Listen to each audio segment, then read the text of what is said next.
شوفوا البنات اللي دارت لي ماش وخرجوا لها في ديك السفوريه اللي ماشي شابه. تكون نحط لكم لا فوطو تاع السفوريه كيفاش تصلحوا هذاك ديك السفوريه ديك لا كولور. بون، نحكموا ان بول، نحطوا فيه ال 41 تاع لوغيات اللي هو بالترقيم العالمي 9 2.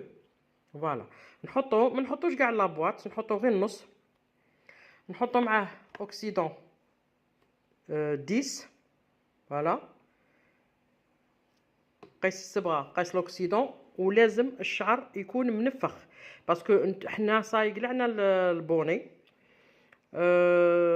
وغادي نسقدو ديك لا كولور فوق الشعر الطبيعي. حنا ماناش باغيين الشعر الطبيعي الاخر يتفتح، فهمتوني؟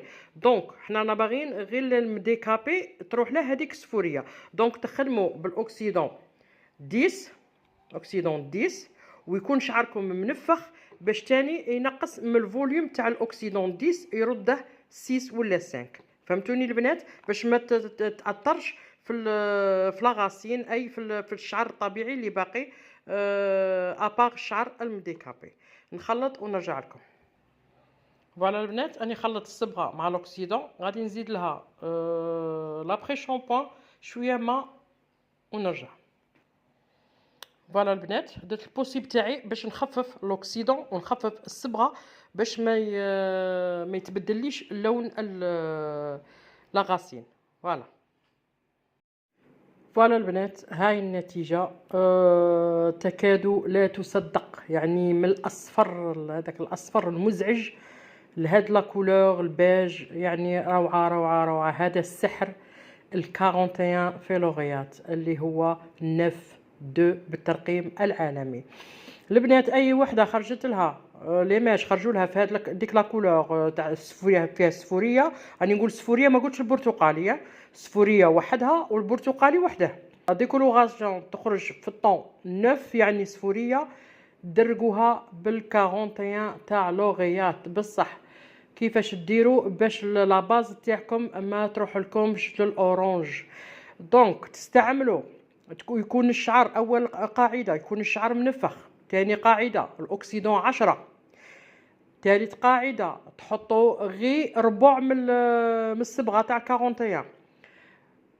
رابع قاعده تنقصوا من الاكسيدون، ما ديروش قيس الصبغه قيس الاكسيدون، نقصوا شويه ماشي بزاف، شويه من الاكسيدون. تزيدوا تخفوه بالشامبوان والماء. سي بون، تخلطوا كل شيء تحطوا في شعركم، تخلوه 5 دقائق ما فوقه ما تحته. 5 دقائق وانتم تحكوا بيان بيان بيان شعركم، ومن بعد تشلوه 5 دقائق. ما قلتش 10، ما قلتش 20، ما قلتش دقيقه، قلت 5 دقائق. بهذه الطريقه 5 دقائق يولي لكم كيما هاك. واللي راهي باغيه تدخل للدوره عندي راني دايرتها غير ب 400 الف، يعني ماهيش غاليه، وراه فيها كل كاع هاد لي زاستيس راهم فيها. يعني لا باز تاع لا كولوراسيون راها فيها، راها غير ب 400 الف اللي باغي تدخل. وكاين تاني دوره في التليجرام تاني كل يوم نحط فيها جديد، اشاك فوا نحط لكم لي زاستيس لي كولور دروس. راه دايرتها غير ب 2000 دينار، يعني 200,000 تدخلي راكي قاعده فيها للابد وتستنفعي من لي زاستيس اللي نحطهم والدروس والكل. اللي راه مهتم البنات يبعث لي في الواتساب، تكون نحطها لكم في الفيديو ونكتبها لكم. مرحبا بكم البنات، ونتمنى افدتكم بهذا الفيديو، وعيدكم مبروك بيان سور البنات.